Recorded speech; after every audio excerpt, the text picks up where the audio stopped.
Ladies and gentlemen, our subject this morning is general equilibrium analysis in Austrian economics. Now there is a school of part of the Austrian movement according to which general equilibrium is the most evil, is the embodiment of everything that's wrong with neoclassical economics. So Austrian economics, from their point of view, is presented as a counter-paradigm, something that is a type of economic analysis that squarely refuses the concept itself of general equilibrium and tries to build the analysis of the economy and of human action on completely different foundations. I do not agree with this position. It is, as many ideas in any intellectual movement, it is an exaggeration, it is over the top. And my purpose in the present lecture is to explain you what the role of general equilibrium is in Austrian economics analysis. And it is indeed a small one, but it has an important function to play, and it is indispensable for economic analysis. Now, the opinion that I just characterized is characteristic of what might be called the Visarian or Hayekian paradigm within Austrian economics. So two great lines of Austrian thinkers. On the one hand, we have the main line that goes from Menger over Böhm-Bawerk to Mises, Rothbard, and the present-day scholars associated with the Mises Institute. That is the main line, and I can explain to you why this must be considered as a main line if you are interested in this question, the question and answer session. And on the other hand, we have a secondary line that runs from Wieser over Hayek to Kirchner, and then present-day people such as Peter Böttke, Roger Garrison, and various others. So as I said, the position that I characterized initially is characteristic of the second group of the Visarian line. And we can say that at the center of their approach is the idea or the assumption that general equilibrium is indeed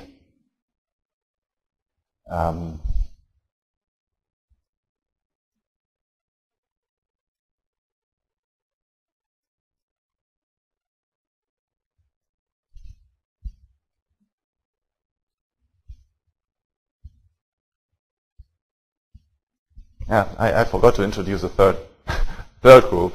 So we have the main line, Menger, Böhm-Bawerk, Mises, Rothbard, etc. And then we have here Wieser, Hayek, Kirchner. Yeah, and then we have even a third line,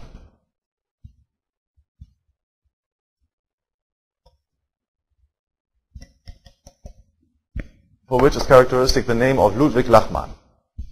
Okay, and it is in fact, so Lachmann is an important disciple of Hayek, who carried to certain extremes Hayek's position. It was in fact due to his expression that we owe. So this idea that that equilibrium plays no role in Austrian economics, should play no role in Austrian economics, and some of his disciples are Karen Vaughan, right? And then also, to varying degrees, people like Horwitz and Peter Böttke. Böttke is difficult to classify because he changes his opinion rather quickly, depending on the context. So we have here the position, equilibrium plays no role whatever. In the main line, equilibrium does play a role, and I will explain today what this role is. And the intermediate position, or the middle ground position, is occupied by the Visarian line.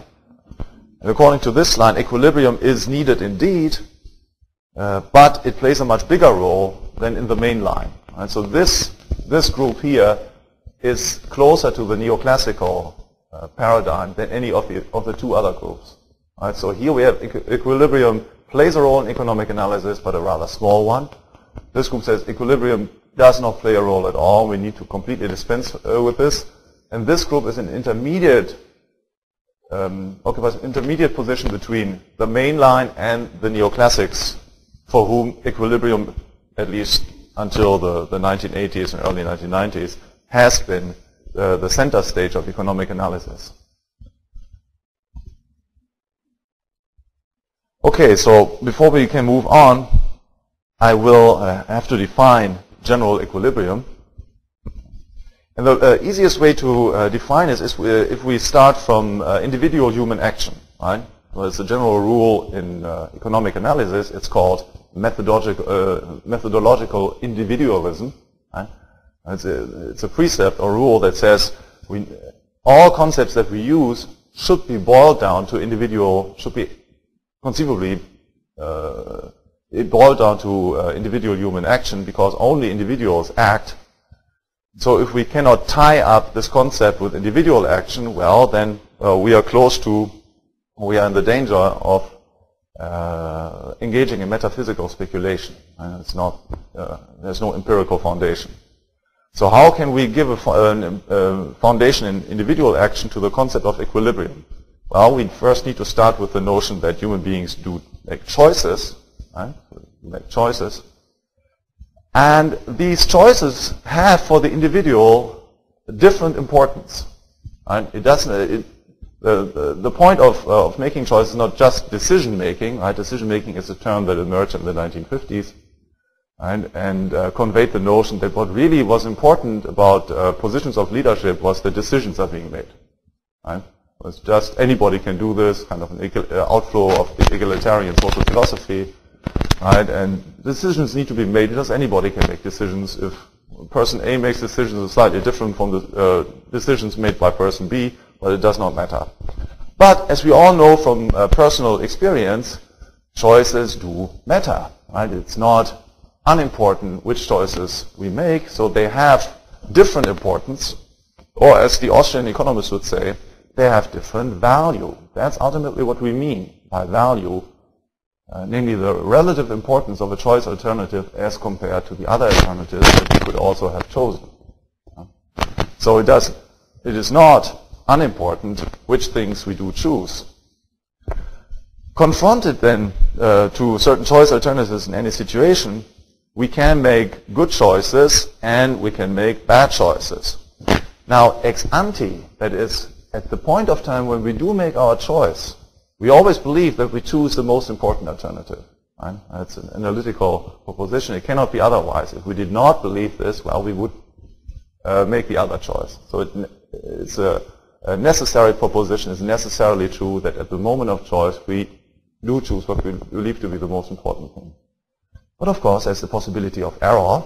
Right? It's also, as the philosophers would say, it is a conceptual primitive, and we cannot go beyond this. And error is also, like choice, a philosophical primitive of economic analysis. And since there is such a thing as error, we might just be wrong in making our choice. That is, we believe that we have made the most important choice, but exposed, so after the fact, we discover that we did not make the most important choice. Now, we can call the state of affairs that prevails when and to the extent that we have made the most important choice available to us under a given circumstance, equilibrium. Okay? And the state of affairs that prevails when we make any choice but the one that is the most important one, disequilibrium. Okay? So here we have then a fundamental definition of equilibrium and disequilibrium in terms of individual human action.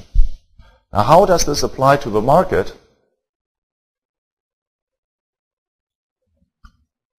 And it is here, in fact, that the concept of equilibrium has emerged first, not in the discussion of individual action, but in the discussion of the market economy.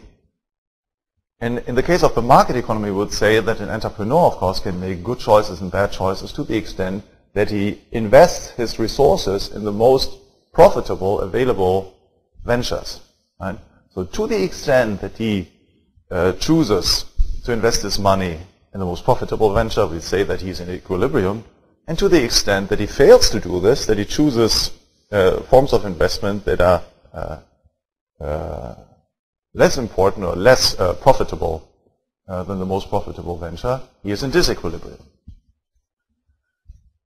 Now from here to general equilibrium there's just one step. In general equilibrium, every single entrepreneur makes the most important choices. Okay? It is clear that as long as at least one entrepreneur does not make his best choices, there can be no general equilibrium.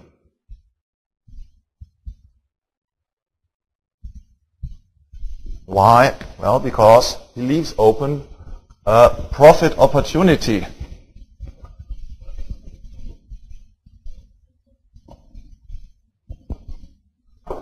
Let us consider two investment projects. We have here an initial investment of 100, or let's say 102, and a return of 104, so whatever monetary units, ounces of gold or $1,000 or whatever. And here we have an investment of 97 and a return of 106. Okay. Now this will serve as my illustration of a situation of disequilibrium. I will explain to you in just a minute why the numbers itself do not tell us whether an equilibrium or disequilibrium prevails, but it will serve now as my illustration of a disequilibrium. It is clear that in this situation there are two investment projects that are being pursued, one of which yields a higher monetary return than the other one. Right, so here the return is less than 2%, and here the return is higher than 8%, 8 or 9%. Okay? It follows from this that it would have been possible for the entrepreneur investing his money in this project not to invest in this project, but to have competed the entrepreneur who was in this line of business. If he had done this, then the prices of these factors of production that are needed for this project would have been lower. Okay, so it might have been 100, right? And the prices obtained for the product sold on the market would have been higher. Okay, because less of this product would have reached the market, so the prices would have been higher, might have been 105. And in investing in this type of business, you would have bid up the prices, okay, let's say to 100, and would have bid down the selling prices for this type of product, and let's say again to 105. And only at this point, when the profitability for both projects is exactly equal, no more arbitrage, that is, disinvesting in one type of business and investing in the other type of business, would have been possible. So we would have reached general equilibrium. Okay, so that is general equilibrium when it is not worthwhile to do anything else but what we do.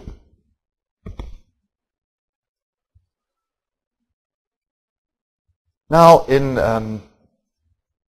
this is of course conceptual, fairly abstract, and it is difficult to apply in the empirical analysis of real existing economies, and I will just explain by taking up the numbers again why this is so difficult. So I said just before to you that these figures serve as my illustration of situations of equilibrium and disequilibrium, but it is not, we cannot just by looking at the figures infer that if we have a situation which we have a 102 to 104 project and another one 97 to 106, that this is in fact a situation of disequilibrium. Okay? For example, it might be the case that in this line of business the risk is higher. Okay? So that in the spread that exists between selling proceeds and cost expenditures on factor of production, there is a risk premium involved. that serves as a kind of insurance. Right? That might be one possibility. Or what might also be the case is that there might be an extra compensation involved for greater psychic disutility involved with this line of business. Now, as an illustration, consider that here we might have, let's say this is theater here, right? So this is a theater company. The arts. Wonderful building, nice people, witty, charming, great customers. Okay, some are bitchy, but yeah, by and large, a nice environment, and everybody smells well, and good, decent lunches, and so on. So it's wonderful. On the other hand, you have here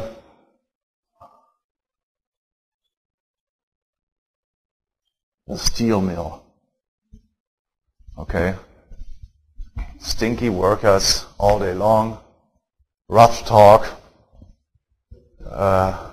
no nice companions, people crying all the time, kicking your ass.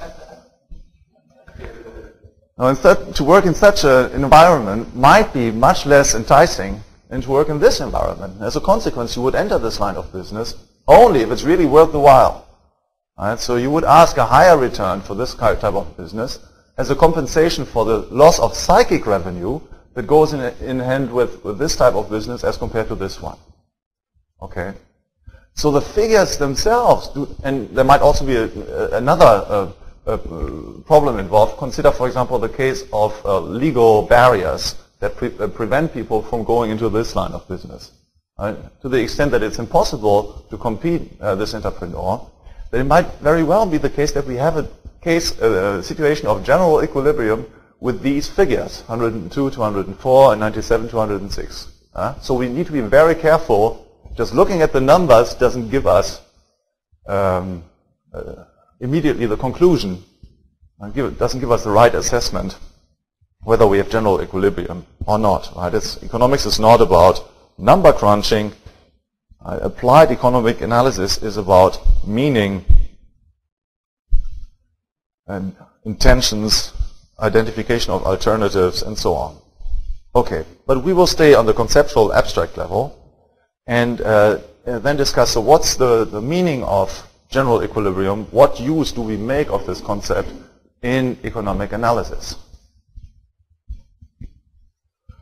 Now, according to the prevailing views in neoclassical economics, equilibrium is really or general equilibrium is at center stage. Right? So no theorem of economic analysis can be formulated without reference to a situation of equilibrium.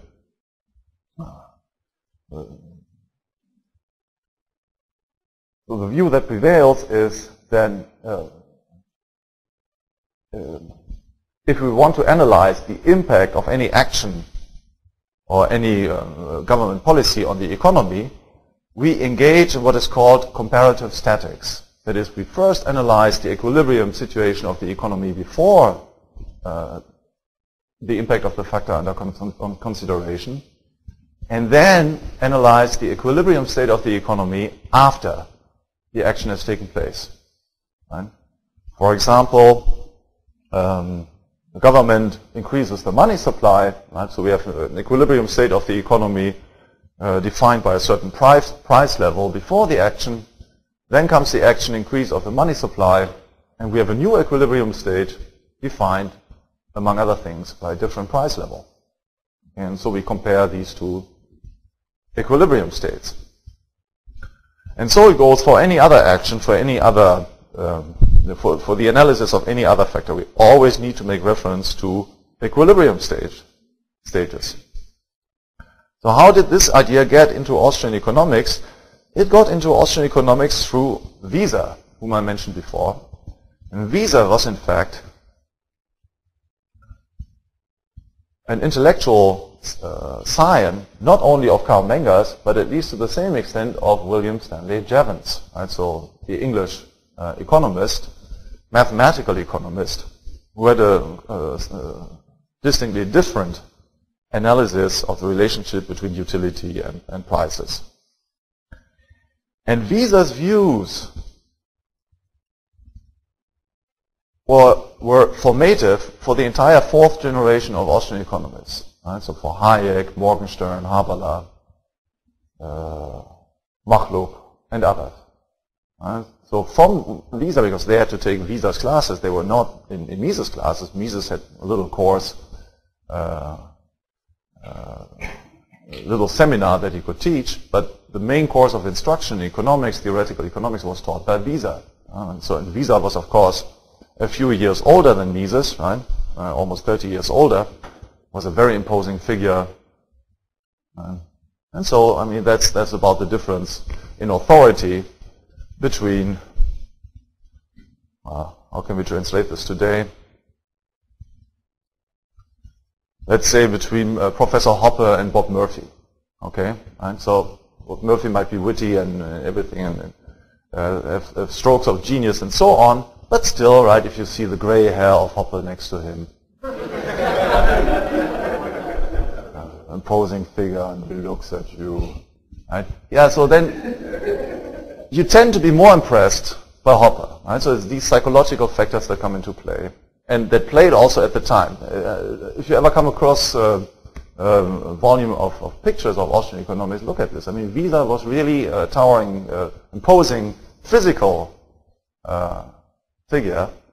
And you see from all pictures that have been reprinted by him. Right? We have a volume here in the library, a couple of volumes from Mises, and one of them is a nice picture of this. So, and everybody who ever wrote about him, Hayek in particular, so Hayek was a great admirer of Mises, and Hayek, as others, Schumpeter and so on, stressed this fact. Right? Sometimes it was very difficult to make sense of what Mises said, right? But it was great. So if you hear stories like this, always you tend to be suspicious. There's something fishy going on, and it's usually true. So if somebody is just imposing by his personality, not by the ideas, and nobody can really tell what the ideas are, yeah, then there's a little problem there. And so Mises and shaped the fourth generation, and he also shaped the take that they would take on the general, on the debate of on the discussion of the socialist calculation argument. So in Mises' view,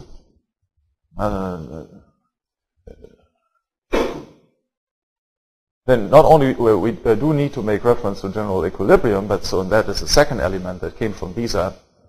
We can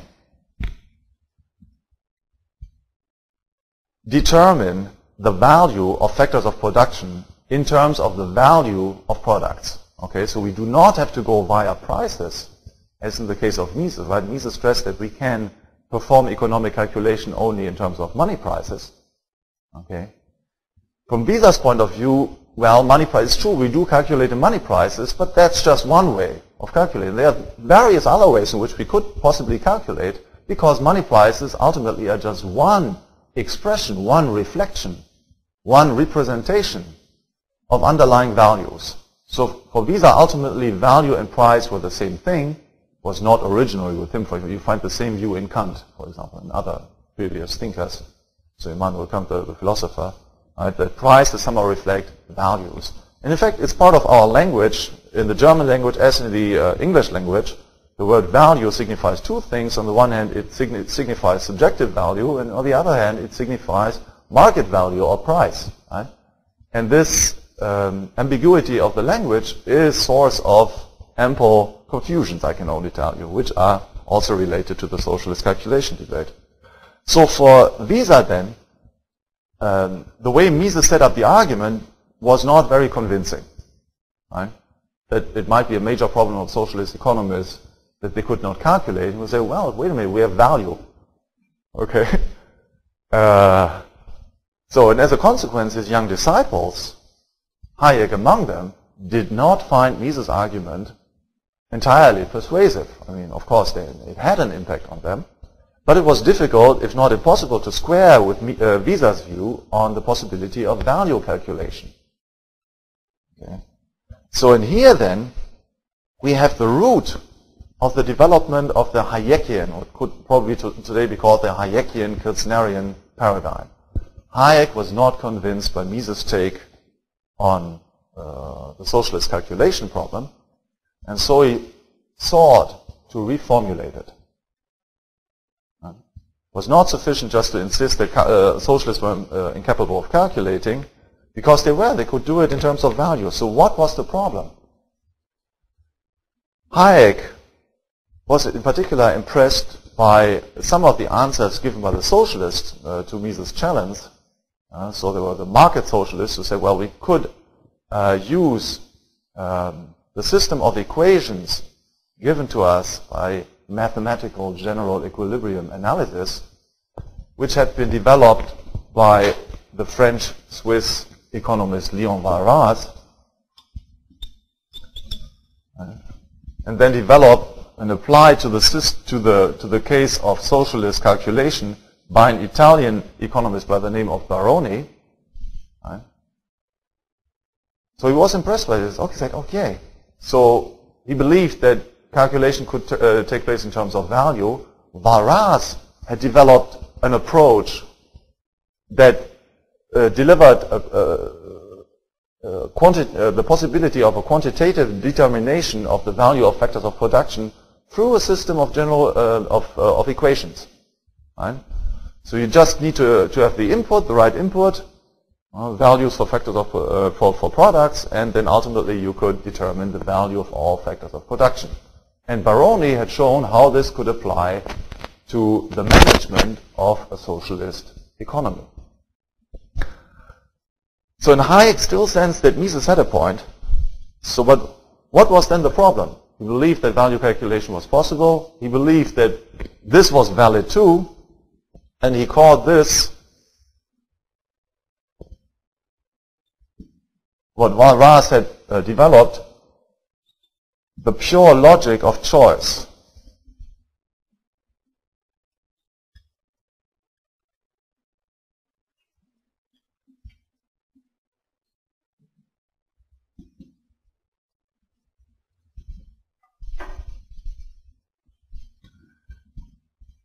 And so Hayek in the 1920s and 1930s, well, could not have read Human Action, right? Because Human Action and even its German language predecessor, Nationalökonomie, were published only in 1940 and 1949.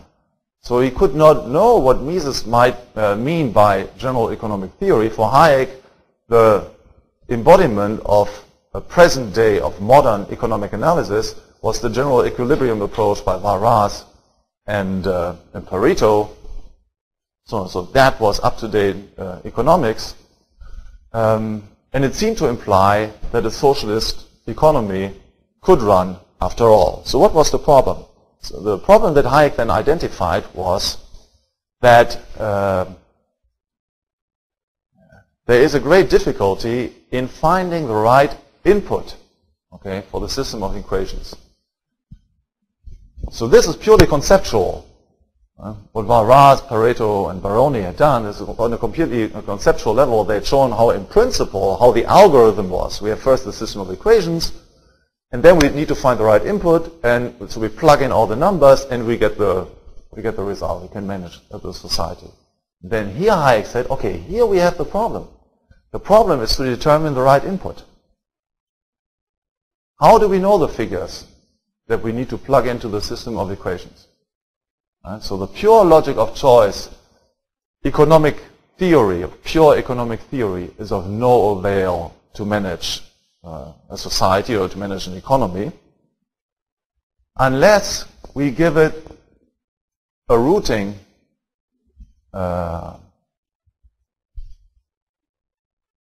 unless we fed in the empirical data from the economy, from the real economy.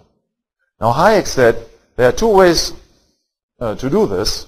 The first one is that the management, the central management of the economy sends out all its commissars to all parts of the economy, and they see what's going on, which quantities of producers, goods, and so on are available, right? Make their list, write their reports, send it back to Moscow or Berlin or wherever, and then these guys are feeding everything in the computers or doing their manual, if they have Einsteins and so on, do their manual calculations, and then determine which things should be produced in which quantities and so on. Right? So that Hayek says is one conceivable possibility, but it is not as efficient, does not work as well as the other possibility, which is the determination of the input of the system of equations through the market process. So in particular, it is here market prices that provide the link between abstract economic theory and concrete action. So the concretely prevailing circumstances in an economy. Right? Market prices tell the entrepreneurs what they have to do. They are some sort of a road sign. Right? They tell them where they should invest and where they should not invest.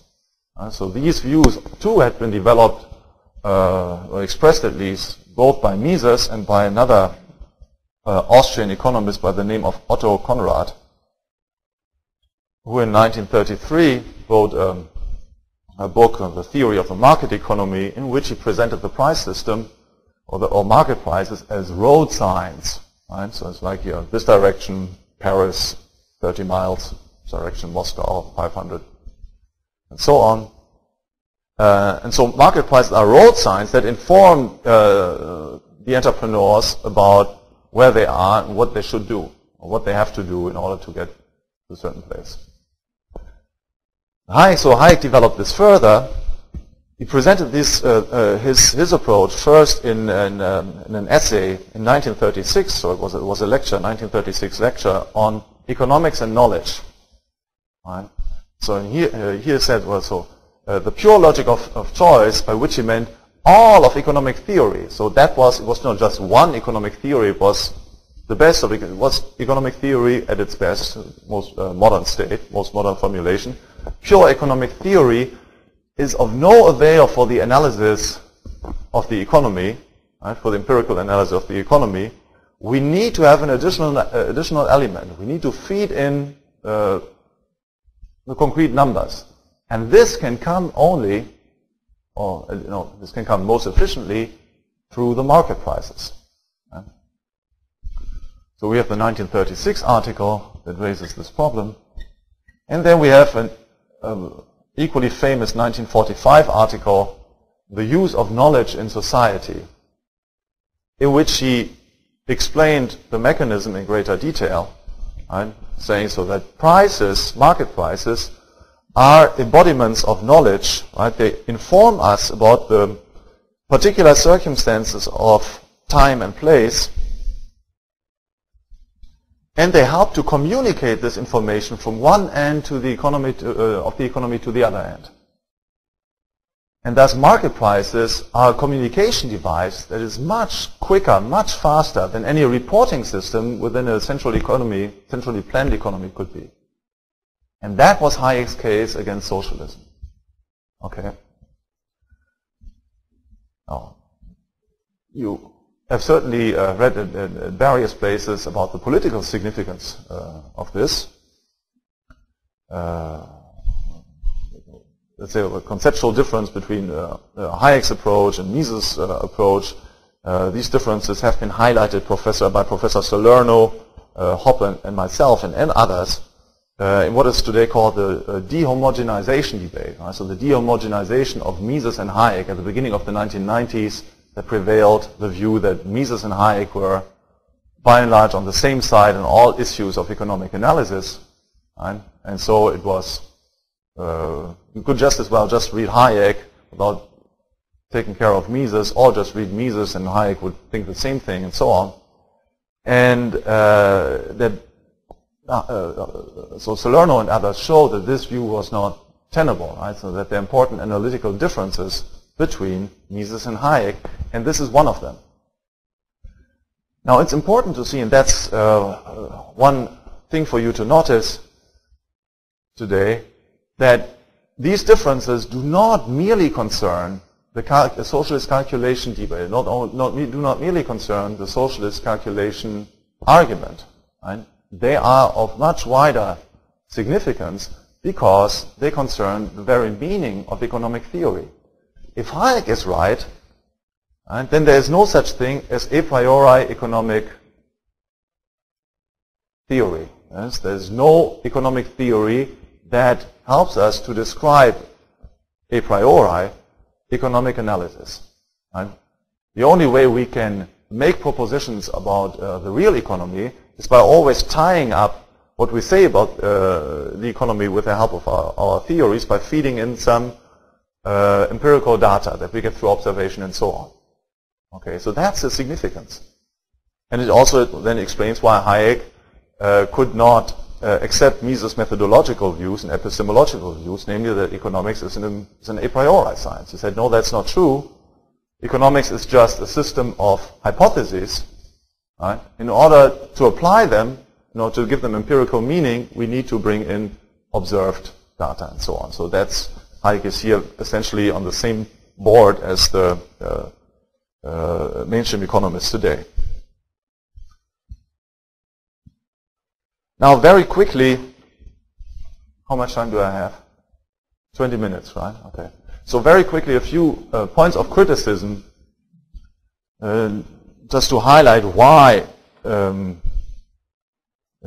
Salerno and others associated with the Mises Institute have stressed the differences between Mises and Hayek. The reason is, of course, that they were unhappy with Hayek's perspective on these problems, and they thought that Mises was right on these important issues and not Hayek.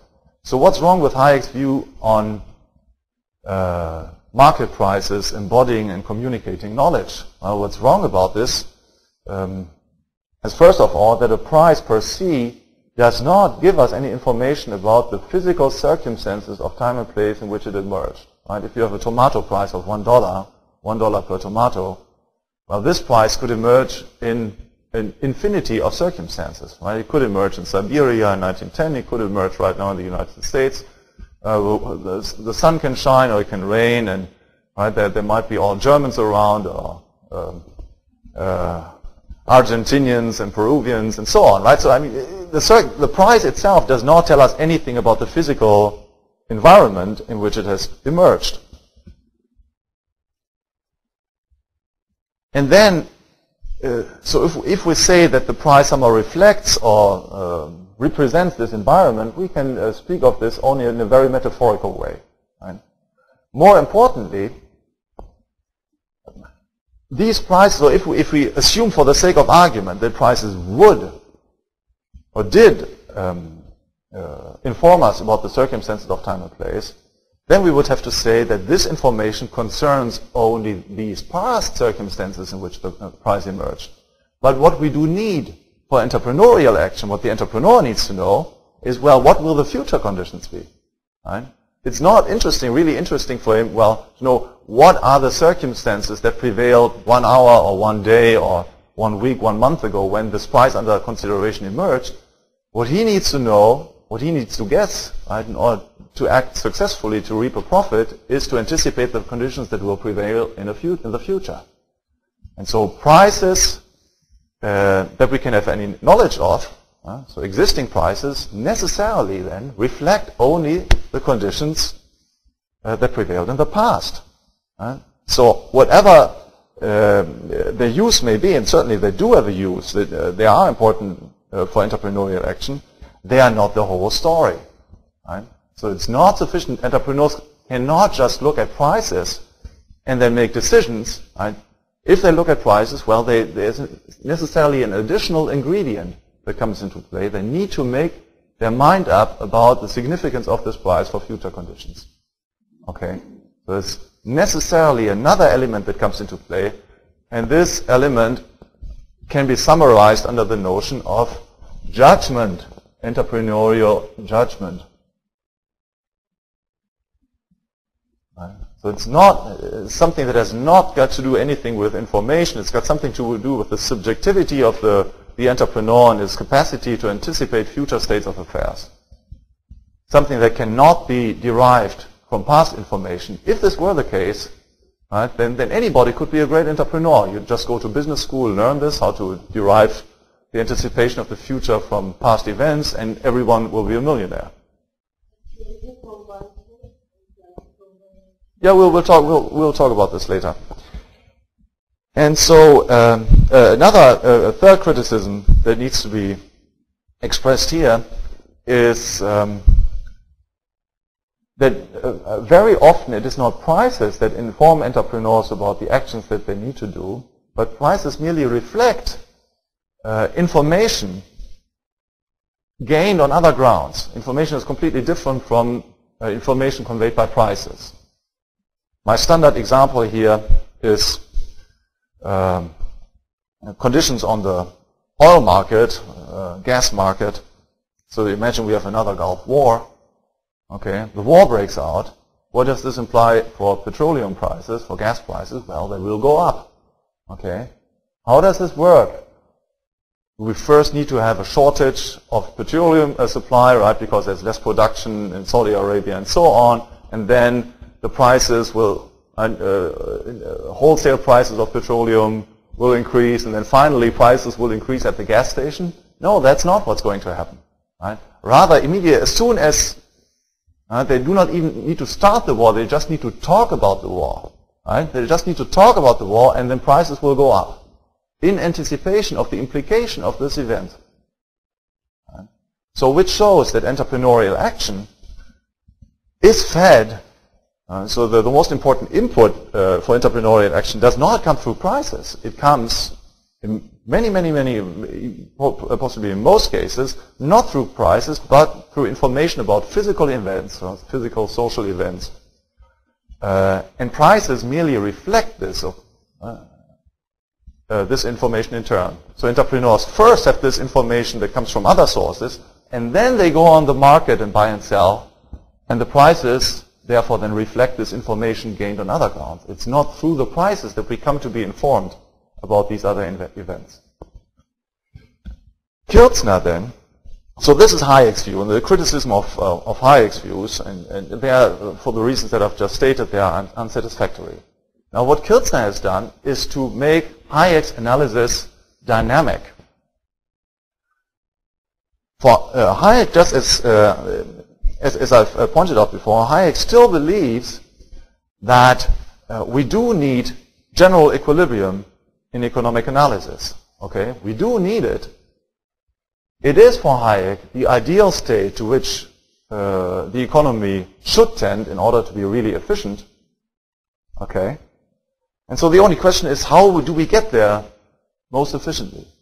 And Hayek's argument against socialism again is that central planning does not get us to general equilibrium as well, or at least as quickly, as market prices do. Right? Market prices bring us to equilibrium much quicker, much more thoroughly than central planning. And so Kirchner develops this further, and he tries now to analyze the dynamics of this process through which prices bring us, or information conveyed by prices brings us toward general equilibrium.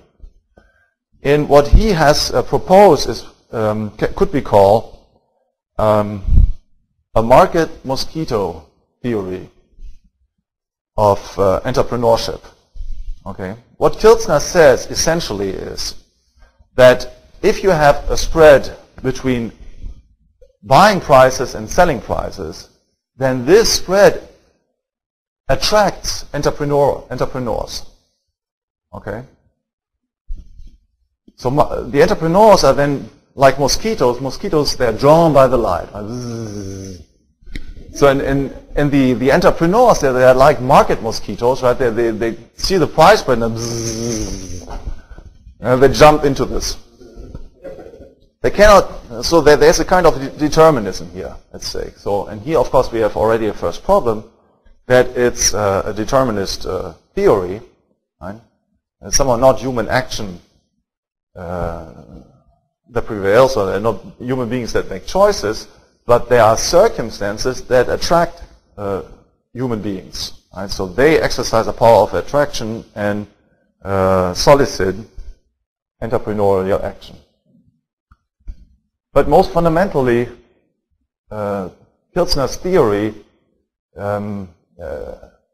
is confronted to the great problem that we never know the future prices. Okay, we never know the future prices for our products. So even if we take Kiltzner's argument, we don't bother about the determinism.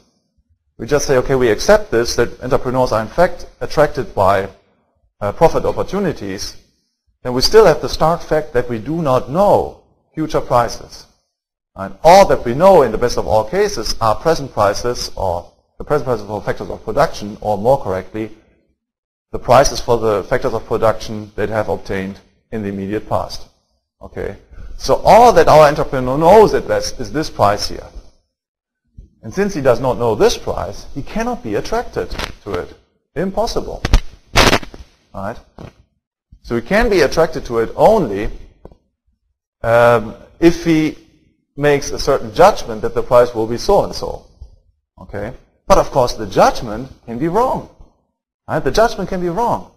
If the judgment can be wrong, then there's no mechanism that leads us to general equilibrium.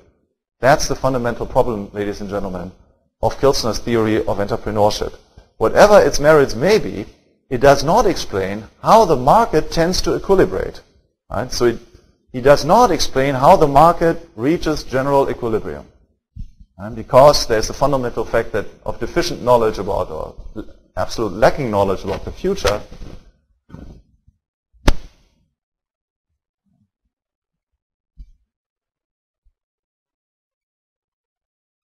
and this fact that we do not know anything about the future, strictly speaking, can only be confronted with judgment, which can be wrong. So in Kiltzner's view, then the market process is a big learning process. Entrepreneurs learn ever more through price spreads what needs to be done at which point of time and where in order to bring the economy closer to general equilibrium. And again, so this view of the market process as a learning process is untenable because of the problems that I've just mentioned. Now I have just a few minutes to talk about the Misesian point of view on these problems. So first of all, of course, what Mises would stress is precisely the necessity of judgment. He was not the first one, not the only one, so other economists before him have recognized this problem. We might mention here in particular Frank Knight, and Mises was very much influenced by Frank Knight. But Mises was not concerned about this at all. That is, he also believed that the market tended to reach general equilibrium, and he must be criticized on these grounds, which I will spare you now. What for us is important is the way Mises conceived of the scope of general equilibrium analysis. So according to Mises, general equilibrium is necessary only and exclusively to establish the difference between interest on the one hand and profit and loss on the other hand. Okay? So in the example that I have given you here before, we assume again that this is representative of what I've written here in blue is representative of a situation of disequilibrium. Then in this venture here, I would realize a loss, right? Because I only reap a surplus of 2 units of money, whereas in general equilibrium I would have reaped 5. And in this venture here, I make a profit, right, an extra surplus over the surplus I would have realized in general equilibrium. Right? So the profit is the extra surplus that I make beyond the surplus that I would realize in general equilibrium. So in general equilibrium I would make a surplus of 5. In this situation of disequilibrium I have a surplus of 9, so there's an extra surplus of 3, which is called profit. Okay? So here then we have the distinction between these two types of surpluses between factors, the price of expenditure on factors of production and return on product. There's interest, which is caused by ultimately by time preference, and on the other hand there's profit and loss. And profit and loss are caused by entrepreneurial error. If I make a loss, the error and stake is made by me. And I make an error. So therefore, I realize a lower spread than I could have realized elsewhere. If I make a profit, it's not me who errs, but it's other entrepreneurs who err. Okay? Because other entrepreneurs have failed to enter my line of business. Okay? So that's the central proposition, the theorem. Profit and loss are error dependent, or we might say choice dependent components of the spread between return on product vis-a-vis expenditure on factors of production. So Mises says, so this is to make this distinction, we need to have the notion of general equilibrium. Otherwise, we could not explain what profit and loss is. Okay, so that's the only function of general equilibrium. Otherwise, we don't need it. We can say the most important things about the operation of the market economy in complete independence of any notion of general equilibrium, and as I will show you now very briefly, in complete independence of any notion of knowledge and information and so on. So if you think again about the operation of the market process, then what is important for Mises is that entrepreneurs can make a profit only, or they can earn an income only to the extent that they satisfy consumers. So consumers are in the market process the ultimate arbiters. Okay, that's the fact, first fact. Now this fact has nothing to do with general equilibrium. It holds true whether we are in equilibrium or whether we are not in equilibrium.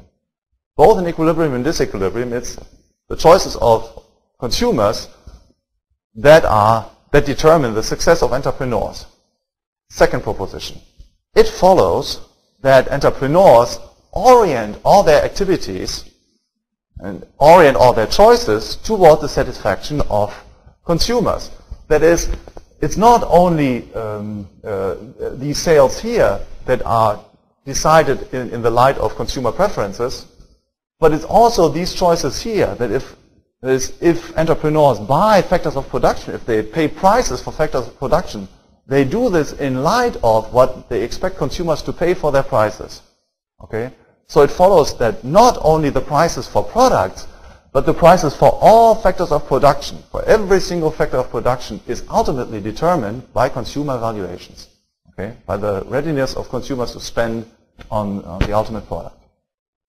And this again, ladies and gentlemen, is true independent of the question whether we are in equilibrium or disequilibrium. There's nothing to do. In both situations, the evaluations, so the payments, the revenues of the factors of production are determined in light of what entrepreneurs expect consumers to pay for the product ultimately.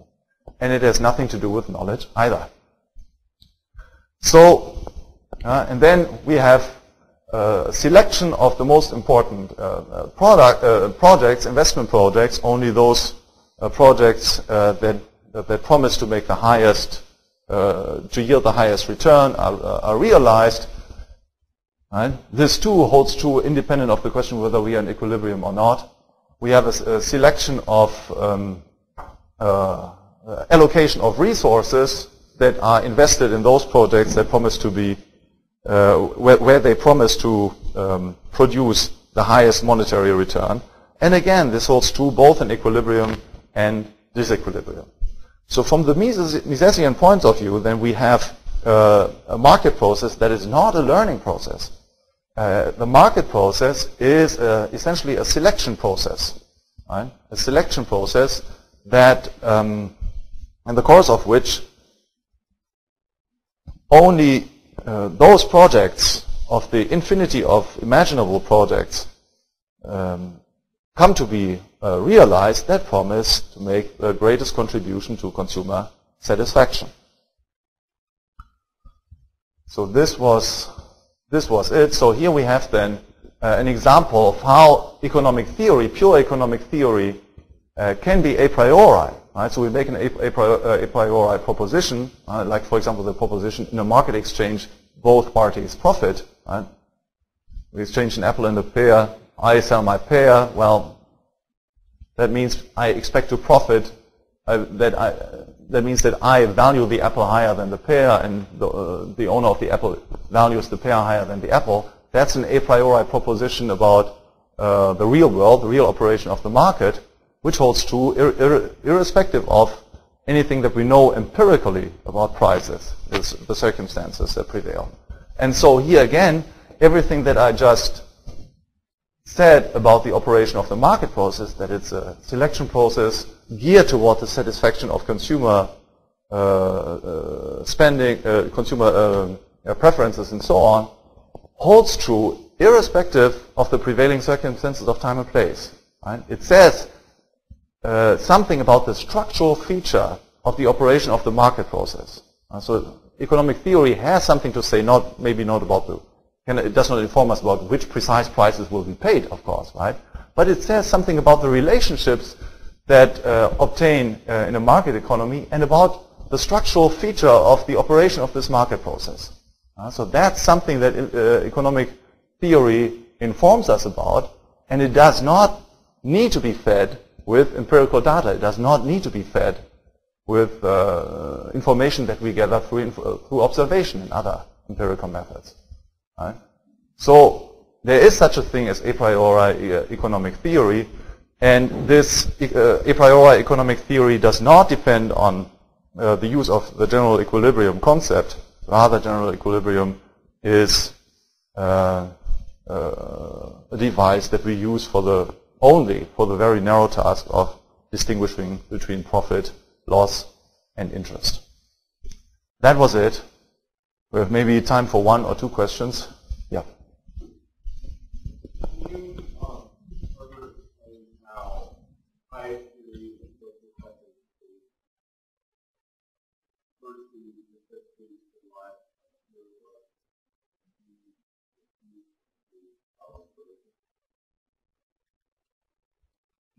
you implied so his theory implies that after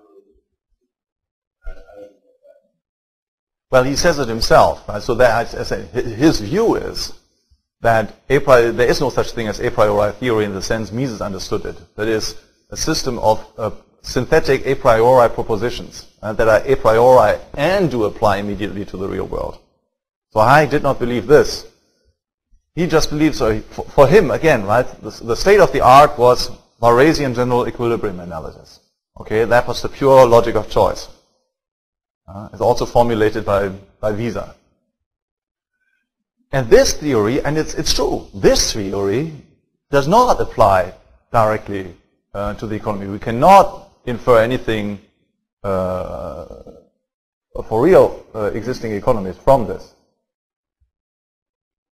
And so it was true, right? If you take his point of view, say the existing economic theory is Walras Visa, then it's true that you say, well, okay, that's just pure logic of choice, is really a system of speculation. And in order to make this applicable to the real world, we need to tie this up. And the tying up can only come through observation, through information gathered through observation and other empirical methods.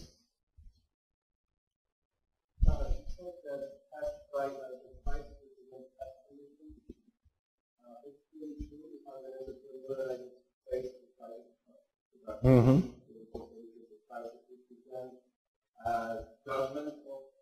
Yeah, sure, but the judgment that you held at that point of time. Yeah, but at the point of time that I make a decision with the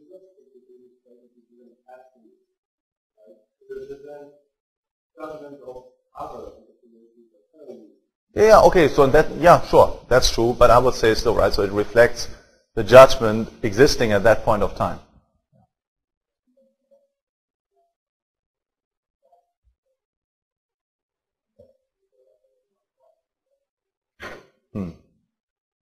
You have a question?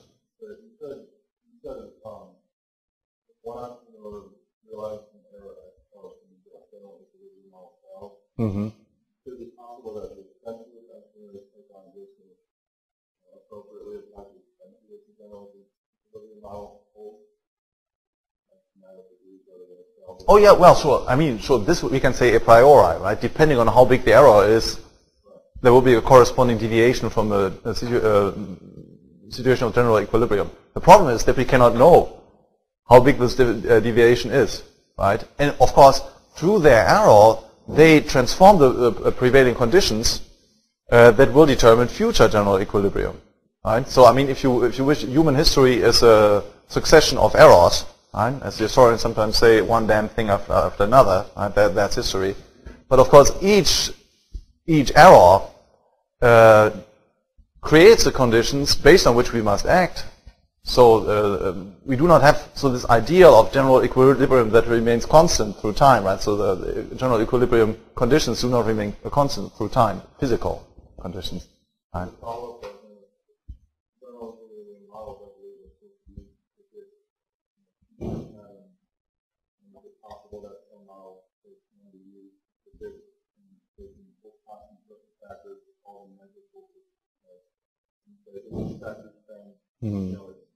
Probable that the model will change. The model will change. Maybe we can say maybe the model will hold in 90 cases, and it may fail 5 times in a row, but it may have a track record of 45 out of 50 times the model hold. No, I don't think so. Fundamentally, the problem that you have here is the Lucas problem. Okay, you know what the Lucas problem is?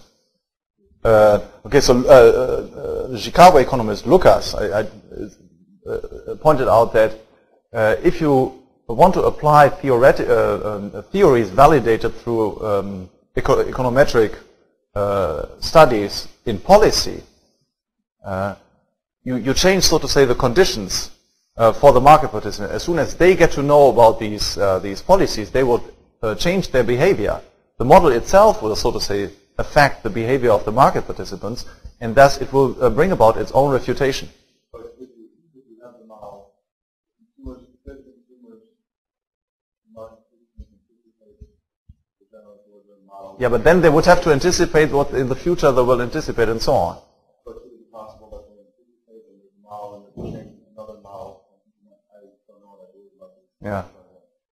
And there's another model that is based on the changing behavior, consumer behavior. Yeah, but you see, no, this, I mean, what this would imply is that we could anticipate, would have, right now, knowledge that we only will have in the future. And you have this contradiction. We would have to assume that we know everything right now already that we will know in the future. Well, my question is, isn't that kind of considered this model when they said, here are the significant causal factors that are predicted, here are the negligible factors that appear to be, and there is a margin for error, and you talk about the margin for error. These factors appear to be, unpredicted of a certain effect. And consequently, we can say, based on data, we can say to a certain degree of accuracy that the model will hold. And then we can take into account. Yeah, I mean, that would be true if human beings did not learn. Then this would be true. That's exactly what what we do in the natural sciences. Yeah. The model itself is part of the chain of causation. Right. That's the problem. That's the problem. Well, thank you.